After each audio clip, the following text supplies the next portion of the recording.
ఇక ఏపీలో పింఛన్ల పంపిణీ దాదాపు పూర్తయింది.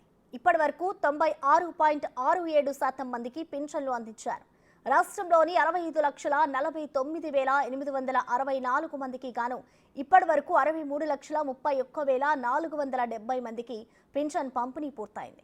ఇందుకోసం ప్రభుత్వం 1,945 కోట్ల 39 లక్షల రూపాయలను విడుదల చేసింది.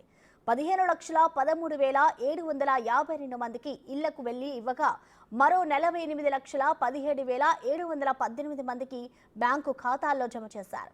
బ్యాంకుకు నగదు బదిలీ కాని 74,399 మందికి ఇవాళ ఇళ్లకు వెళ్లి పింఛన్ ఇవ్వనున్నారు.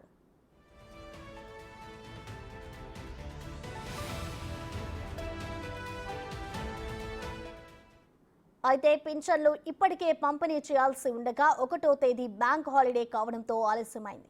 ఈ నెల 5వ తేదీలోపు పూర్తిగా పింఛన్లు పంపిణీ చేయాలని ప్రభుత్వం ఆదేశించింది.